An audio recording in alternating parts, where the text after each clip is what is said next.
Ya, bismillahirrahmanirrahim. Assalamualaikum warahmatullahi wabarakatuh. Baik, hari ini kita akan bahas materi kita yang terakhir terkait kesetimbangan asam basa ini, yaitu materi tentang titrasi. Ya. Nah, kalian juga sudah melakukan titrasi di laboratorium harusnya ya. Jadi silakan diingat kembali yang sudah dilakukan.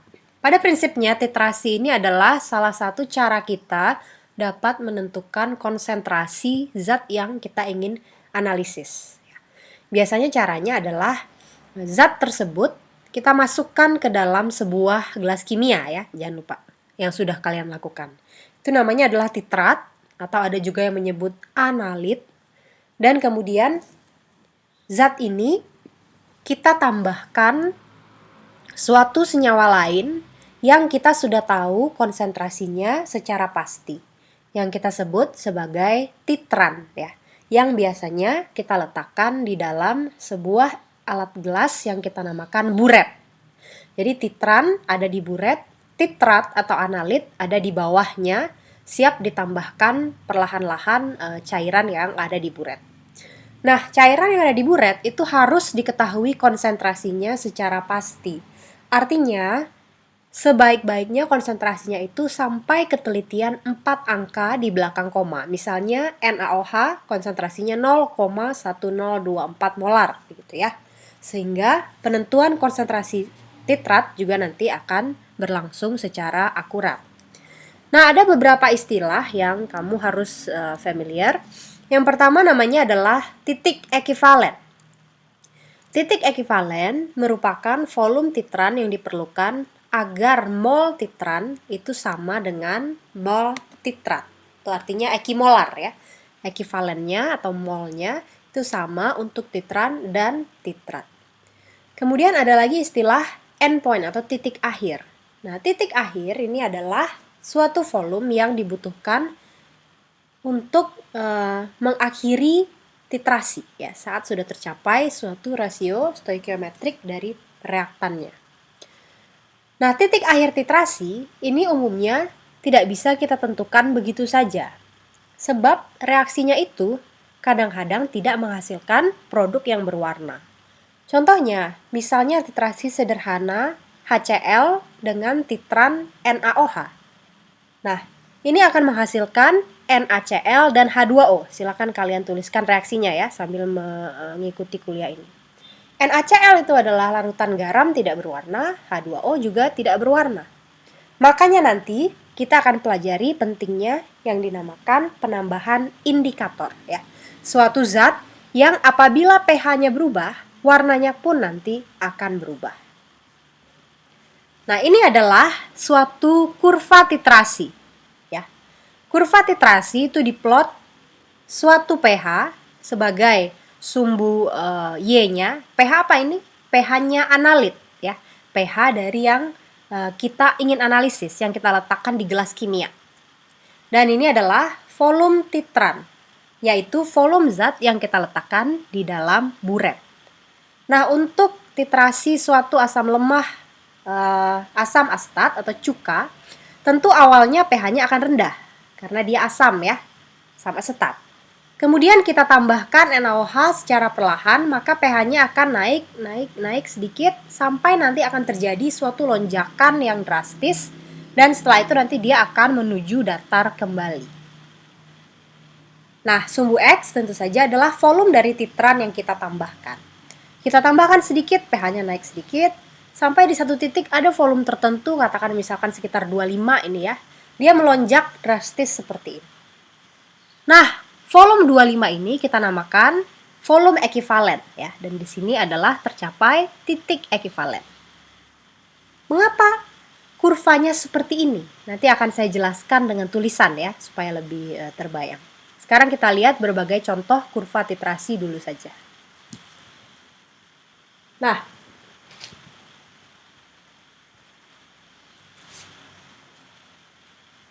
kalau yang ini adalah contoh titrasi suatu asam kuat ya. Asam kuat dengan NaOH. Nah, yang perlu kita perhatikan di sini adalah kurvanya bentuknya mirip, ya kan? Tapi lonjakan ini atau titik ekivalennya terjadinya di sekitar pH 7. Nah, ini adalah suatu karakteristik yang harus kamu ketahui. Kalau yang kita titrasi itu asam kuat dengan suatu basa kuat, nanti kita akan temukan pH-nya itu ekivalen di sekitar 7. Kalau suatu asam lemah dengan basa kuat, nanti ekivalennya di berapa ini? 8,5 katakan ya, di atas 7. Oh, tidak ada contohnya ya, saya sebutkan saja. Kalau kasusnya nanti basa lemah dititrasi justru dengan asam kuat, maka nanti di bawah 7 titik ekivalennya. Nanti akan saya tuliskan ya supaya lebih jelas kasusnya. Nah, untuk asam-asam yang poliprotik, misalnya asam fosfat. Asam fosfat itu akan, kalau dititrasi, akan muncul gambaran puncak seperti ini ya. Ada puncak pertama, kemudian ada puncak kedua, dan sebetulnya kalau dilanjutkan ada lagi puncak ketiga. Kenapa demikian? Silakan tuliskan rumus kimia asam fosfat. H3PO4 ya. Ada 3 kali atau 3 ekivalen H+ yang dapat dinetralkan oleh NaOH. Maka ini adalah yang pertama, berkaitan nanti dengan Ka1 ya. Ini Ka2, nanti kalau lanjut lagi ada lagi Ka yang ketiga. Kamu sudah belajar bagaimana cara menentukan Ka dari kurva titrasi saat praktikum. Itu saya tidak akan bahas lebih lanjut, silakan dicek kembali modul dan laporan atau kerjaannya selama praktikum.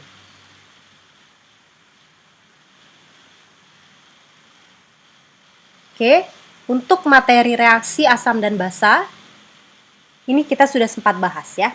Kalau ada asam kuat dengan basa kuat akan terbentuk garam yang netral. Kalau asam lemah dan basa kuat terbentuk garam yang basic yang bersifat basa. Kalau asam kuat dan basa lemah terbentuk garam yang bersifat asam.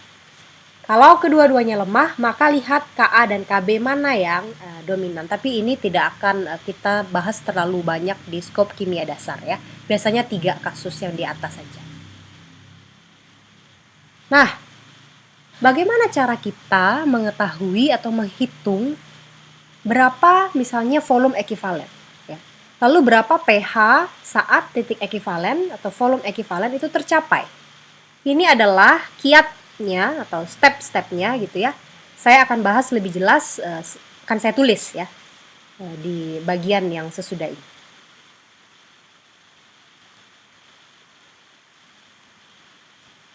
Oke, nah yang terakhir tentang indikator warna. Saya yakin kamu pernah berkenalan dengan indikator ini di laboratorium ya, minimal phenolphthalein, di mana indikator ini akan mengalami perubahan warna pada suatu rentang pH yang spesifik, sebab mereka sendiri bersifat sebagai suatu asam yang lemah. Biasanya, tentu yang kita inginkan adalah titik akhir titrasi kita atau endpoint kita itu sedekat mungkin dengan titik ekivalen. Oleh karenanya, yang paling baik adalah kita pilih indikator di mana pKa-nya itu paling dekat atau kalau bisa sama dengan pH titik akhir titrasi.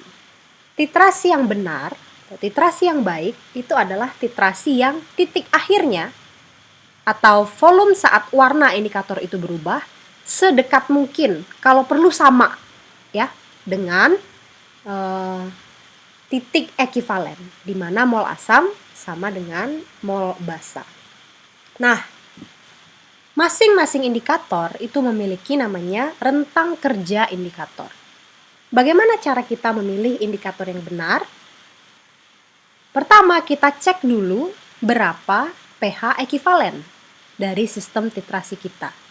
Kemudian pilihlah indikator yang pH ekivalen kita itu masih masuk ke dalam rentang kerja indikator tersebut. Saya akan ambil satu contoh yang sederhana dulu, yaitu kalau kita mentitrasi suatu basa kuat dengan suatu asam kuat. Oke. Nah, ini akan menghasilkan garam HCl plus H2O. kita akan peroleh kurva titrasi ya. Misalkan kita gunakan titrannya NaOH. Volume NaOH dan ini adalah pH. Nah, kalau kamu lihat ini volume NaOH, artinya NaOH tersebut ada di buret, oke? Dan pH ini adalah pH yang di gelas kimia. Itu harus dipahami dulu ya. Nah, kita akan peroleh kurva titrasi yang bagaimana bentuknya.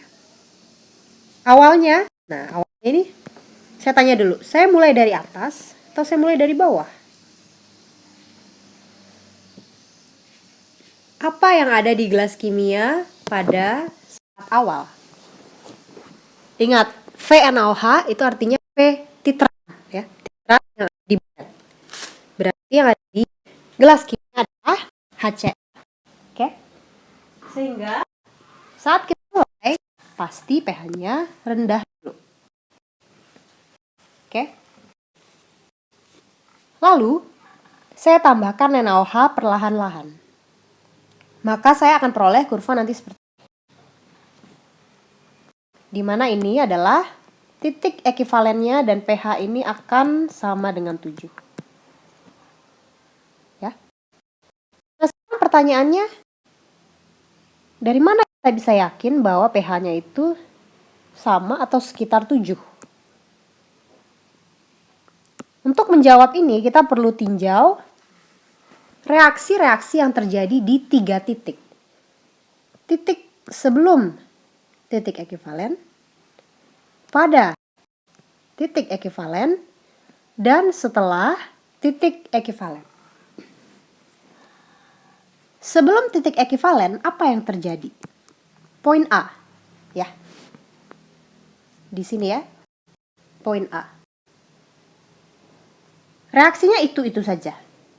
NaOH tambah HCl jadi NaCl tambah H2O, betul? Nah, ini reaksinya bukan reaksi kesetimbangan ya. Jadi kamu kalau tulis MRS berarti mula-mula reaksi selesai ya, atau kalau mau tulis final F ya juga, atau akhir, terserah kamu ya.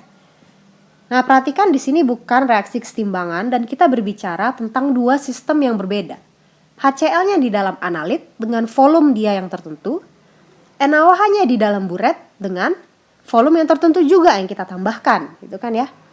Maka untuk tabel MRS titrasi, ini harus diperhatikan. Gunakanlah satuan mol. Kalau molar nanti dia berapa ya? Karena volumenya tentu akan berubah. HCl-nya tadinya misalnya 25 ml, sekarang plus 3 tetes misalnya kan ya. Nah, kalau molar jadi ada faktor pengenceran. Gunakanlah besaran mol yang tidak berubah meskipun diencerkan. Oke, pada titik A, kita tambahkan NaOH-nya sedikit. Betul? Sedikit. Ya. Artinya apa? NaOH ini akan habis semuanya. Jumlah yang sedikit ini bereaksi ke sini sebanyak X gitu misalnya ya. Katakan awalnya ada A mol. Nanti HCl akan bersisa sebanyak A kurang X mol. Terbentuk juga NaCl yang awalnya tidak ada, ya kan, sebanyak X mol. Jadi pada titik A, kita punya HCl, kita punya NaCl. Kita tahu garam NaCl, garam netral. Jadi ini tidak perlu dipikirkan, tidak akan mempengaruhi keasaman sistem. Namun, HCl jelas-jelas suatu asam yang kuat. Ya kan? Gimana cara kita hitung pH asam kuat? pH sama dengan min log H+. Dimana H+-nya tentu saja akan sama dengan min log berapa molnya gitu kan ya. Dibagi sekarang berapa volume dalam gelas kimia. Kamu lihat ini pasti nanti pH-nya kecil dari 7. Ya kan? Makanya nanti kamu akan temukan titik A ini di bawah 7 karena dia suatu sistem asam. Sekarang kita lihat pada titik ekivalen. Titik B. Ya, titik B adalah titik ekivalen.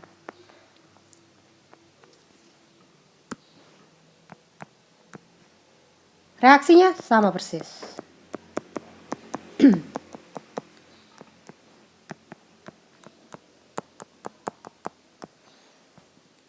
Pada titik ekivalen yang terjadi adalah mol basa dengan mol asam itu sama persis. Ya, artinya apa? Katakan ini X ya. X, X, X. Semuanya sama-sama habis bereaksi. Ini habis NaCl terbentuk sebanyak X mol. Titik ekivalen Te. Oke. Mol asam sama dengan mol basa. Jadi ini habis, dia nggak ngaruh lagi di pH. Ini pun habis, nggak ngaruh di pH juga. Siapa yang kita punya pada titik ekivalen? Hanya NaCl. NaCl garam yang bagaimana? Garam netral ya. Oleh karenanya kita akan temukan nanti pH ekivalen itu adalah sama dengan 7.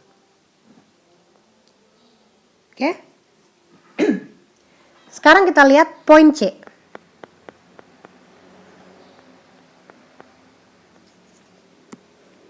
Poin C. Poin setelah titik ekivalen. Reaksinya masih sama. Cl jadi NaCl plus H2O. Ya. Nah, setelah titik ekivalen, pada reaksi, nanti kita masih punya misalnya X mol gitu ya. Ini ada Y mol misalnya. Setelah titik ekivalen, yang habis itu siapa sekarang?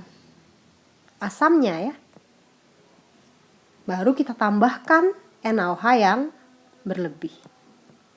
Sehingga terbentuk X kurang Y mol NaOH. HCl sudah habis pasti. Karena setelah titik ekivalen HCl itu jumlahnya jadi sedikit.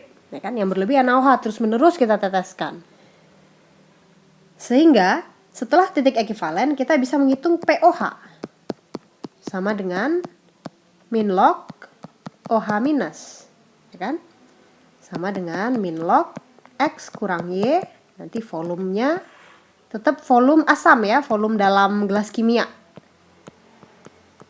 Volume dalam gelas kimia, karena pH yang kita tentukan atau POH yang kita tentukan ini kan selalu di dalam gelas kimia ya. Jadi bukan volume yang dalam buret ya, tapi volume total yang ada di dalam gelas kimia. Dari sini seperti biasa, kita bisa tentukan pH sama dengan 14 kurang POH. Oke, jadi ada 3 kondisi yang kita bisa tentukan. Tergantung berapa banyak NaOH yang kita tambahkan, ya kan? Kemudian kalau kamu ingin memilih indikator, maka pilihlah indikator yang rentang kerjanya ngelewatin 7, gitu kan? Atau deket-deket dengan 7. Kalau ada indikator yang bekerja dari 2 sampai 5 misalnya, contohnya methyl orange, bisa tidak ini digunakan untuk titrasi NaOH tambah HCl? Jawabannya adalah tidak bisa. Ya. Kenapa? Ya karena tidak dekat, tidak masuk kapasitas atau rentang kerja methyl orange ini tidak bersesuaian dengan pH ekivalennya. Oke? Nah, saya akan bahas contoh yang kedua. Ini adalah titrasi asam lemah dengan basa kuat. CH3COOH tambah NaOH, ya kan?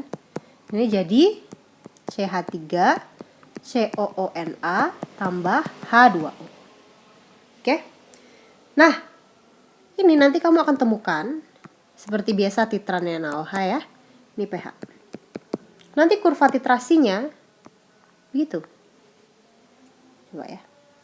Dia naiknya akan lambat. Nah, kira-kira gitulah. Mungkin ini kamu sudah cobakan di praktikum ya, kalau nggak salah ya. Nah, nanti pH ini akan lebih besar dari 7. Kenapa? Kok yang tadi 7, yang ini besar dari 7?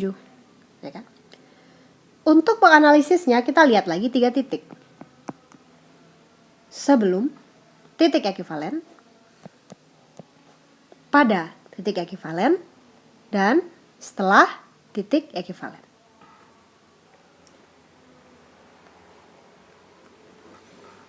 Sebelum titik ekuivalen,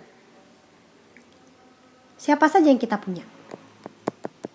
Spesi apa saja yang kita ukur di dalam gelas kimia kita? Reaksinya satu saja ya, selalu reaksinya itu saja. Sekarang lihat, spesi apa saja yang kita punya. Yang terjadi sebelum titik ekuivalen, pasti NaOH-nya masih sedikit, ya kan? Karena kau bayangkan kita tambahin sedikit baru ekuivalen. Artinya pada titik itu yang banyak adalah asamnya. Oke? Katakan kita punya ini X, ini Y, yang habis adalah basa. Yang berlebih adalah asam, X kurang Y, ini habis. Jangan lupa satuannya sekali lagi mol, oke? Lalu nanti di sini ada apa lagi? Ada garam, ya kan? Sebanyak Y. Jangan lupa satuannya apa? Mol. Ya. Selalu gunakan mol kalau sudah berbicara titrasi, biar tidak bingung dengan efek pengenceran, ya. Kalau molar itu sangat dipengaruhi oleh pengenceran. Sekarang pertanyaan saya, sistem apa ini? Kalau tadi kan sederhana, saya lihat ya. Contoh yang tadi. Nih, titik A. Nah, titik A itu kamu punya garam NaCl. Garamnya garam netral, nggak usah dipikirin. Terus ada asam kuat HCl, jadi tinggal pH asam kuat gimana cara ngitungnya gitu kan ya. Nah, untuk asam lemah ini jadi complicated kasusnya. Nah, ini ya. Kamu punya apa sekarang? Kamu punya suatu asam lemah, kamu punya suatu basa konjugasinya, bener nggak? Saya tulis ya. Kamu punya suatu asam lemah, kamu punya suatu basa konjugasinya. Nah, ini mengingatkan kamu pada apa? Video yang ketiga ya. Sistem yang akan menyusun suatu sistem buffer. Betul? Suatu asam lemah ada, lalu ada juga konjugasinya. Kamu hubungkan ini dengan persamaan yang lain, ya kan? Kamu tahu ini ada X kurang Y mol, dan ini ada Y mol. Gimana cara kita menghitung pH sistem yang demikian? Dengan persamaan yang saya sudah bahas di video yang ketiga ya. Henderson, Hasselbalch. Bahwa pH sistem ini akan sama dengan pKa dari asam CH3COH ini ditambah dengan log siapa? Mol basa konjugasi per mol asamnya. Jadi kamu hitunglah dalam kasus ini mol basa konjugasinya Y, mol asamnya adalah X kurang Y. Itulah nanti cara kita menghitung pH-nya dan pasti nilainya nanti akan di bawah titik ekuivalen. Jadi sebelum titik ekuivalen, kamu punya sistem asam lemah dan basa konjugasinya. Kenapa ini menjadi begini sistemnya? Jadi lebih kompleks dari yang tadi ya. Karena garam ini bukan garam netral. Ya. Untuk memahami ini, kembalilah ke video yang kedua. Kalau nggak salah ya. Jadi CH3CONA itu garamnya seperti apa? Yang jelas dia garam yang memberikan nilai pH juga. Jadi tidak bisa diabaikan seperti NaCl. Nah, itu kita berbicara sebelum titik ekuivalen, titik A ya. Sekarang kita lanjutkan ke titik B pada titik ekuivalen. Pada titik ekuivalen, tuliskan lagi reaksinya, jangan bosan-bosan ya. Pada titik ekuivalen, reaksinya tentu masih sama persis. MR selesai. Pada titik ekuivalen yang kamu punya adalah misalkan ini sebanyak X. Ini juga nanti harus sebanyak X. Karena titik ekuivalen artinya asamnya habis, basanya juga habis. Oke? Nah, pada kondisi ini yang kamu punya hanya garam saja. Sebanyak X mol. Maka yang menentukan pH hanya garam ini saja. Sekarang pertanyaan saya, bagaimana cara kamu menentukan pH garam CH3CONA? Lihat lagi di video bagian yang kedua ya. Pasti saya harus tentukan dulu konsentrasinya ya kan. Saya punyanya baru mol. Konsentrasinya akan sama dengan X mol. Lalu volumenya berapa? Volume dalam gelas kimianya berapa? Kan? Alias X mol dibagi volume asam yang tadinya kamu masukkan ke gelas kimia gitu kan ya. Plus volume basa yang kamu tambahkan dari buret. Sehingga sekarang dia udah masuk juga ke gelas kimia. Itu adalah volume akhir kamu. Ya jangan lupa yang kita bicarakan reaksinya itu yang dalam gelas kimia. Jadi volume yang kita gunakan volume yang dalam gelas kimia. Volume asam yang kamu masukkan di awal dan tambah dengan sudah berapa banyak yang kamu tetesin dari buret. Itu maksud saya ya. Dari sini kamu akan ketemu nilainya misalnya Y molar. Nah, sekarang pertanyaannya, pH CH3CONA sebanyak Y molar itu berapa? Betul kan ya? Silakan nonton video yang kedua. Ujung-ujungnya, jadi pasti kamu pertama kali harus buat tabel MRS-nya kan? Apa reaksinya ini? CH3COO minus. Yang jelas CH3CONA ini akan terurai menjadi CH3CO minus plus Na plus. Siapa yang akan memberikan nilai pH? Ini ya. Buat dulu reaksinya, buat tabel MRS-nya.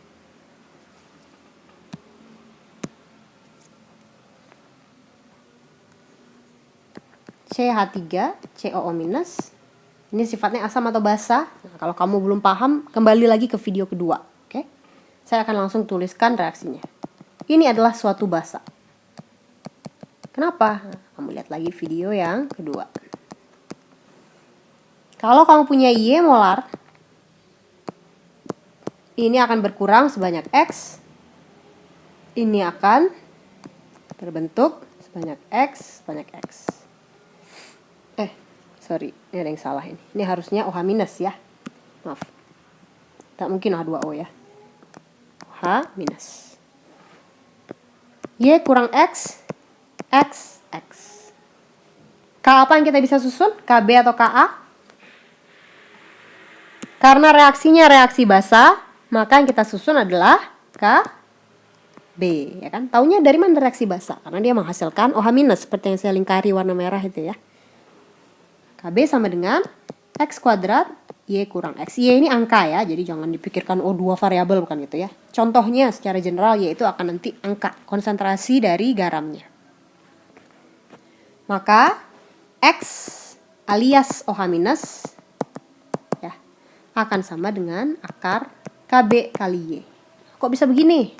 Kembali lagi ke video kedua ya, kalau kamu belum paham kenapa jadi begini. Nah, maka POH sama dengan min log X. Karena X itu sama dengan OH minus, ya kan? POH itu kan min log OH minus. OH minusnya sama dengan X, jadi POH min log X. Alias POH akan sama dengan min log, nanti kamu akan lihat, kamu akan tentukan dari KA biasanya ya.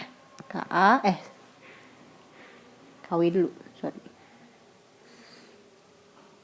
KW air yang 10 min 14 bagi Ka dari CH3COH dikali Y molar. Berapa gitu molarnya ya.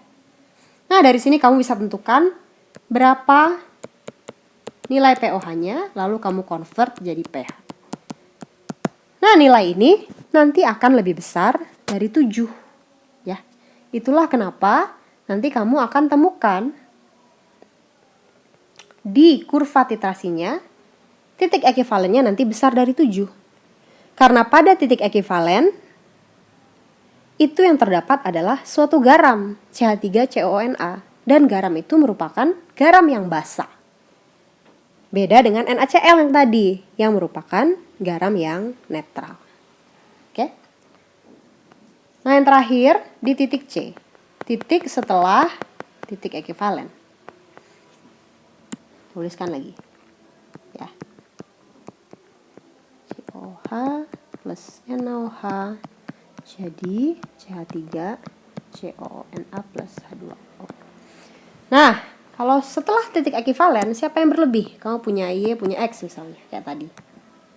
Pasti asamnya yang habis, kan? Kau bayangkan, kamu sekarang nambahin dari buret udah banyak nih, ya kan? Karena sudah lewat titik ekivalen. Artinya ini akan habis, ini akan ada sebanyak Y, ini akan ada sebanyak Y. Sekarang kamu punya suatu basa kuat dengan konsentrasi X kurang Y mol dibagi dengan volume dalam gelas kimia. Kamu punya juga basa yang lain. Ini basa juga kan? CH3CONA ini basa juga. Namun basa ini bersifat lemah, ya. Saya tuliskan. Ini BK, basa kuat. Ini BL, basa lemah.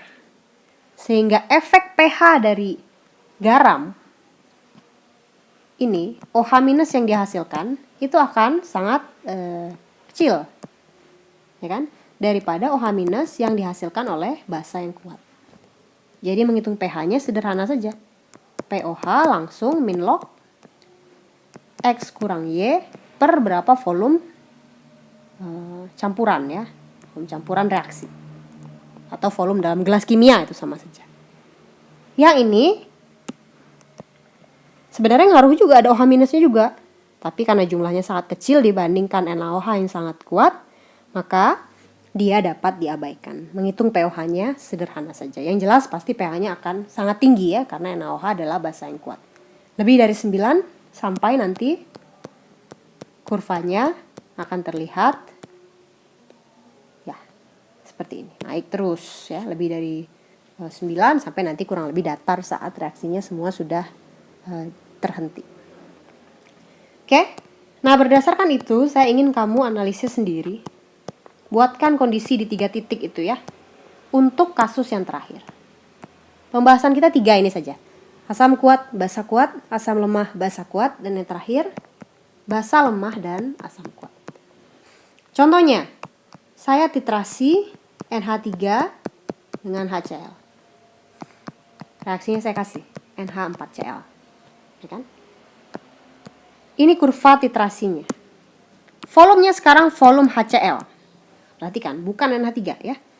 pH-nya biasa, pH dalam gelas kimia. Artinya HCl-nya dalam buret, betul? Karena sumbu X ini pasti volume titran. NH3 adalah yang dalam gelas kimia. Berarti mulai dari mana? Sini kan? Karena dia basa sekarang yang ada dalam gelas kimia. Kamu tambahkan asam pelan-pelan, nanti dia akan turun sampai ekivalen. Di sini, biasa kamu temui kurang lebih pH ekivalen, nilainya akan di bawah 7. Sekarang, silahkan kamu analisis masing-masing. A itu kondisinya bagaimana? Kenapa pH-nya tinggi? B itu kondisinya bagaimana? Kok titik ekivalennya itu pH-nya kecil 7? Ya, kebalikan dari yang tadi besar 7. Lalu apa yang terjadi?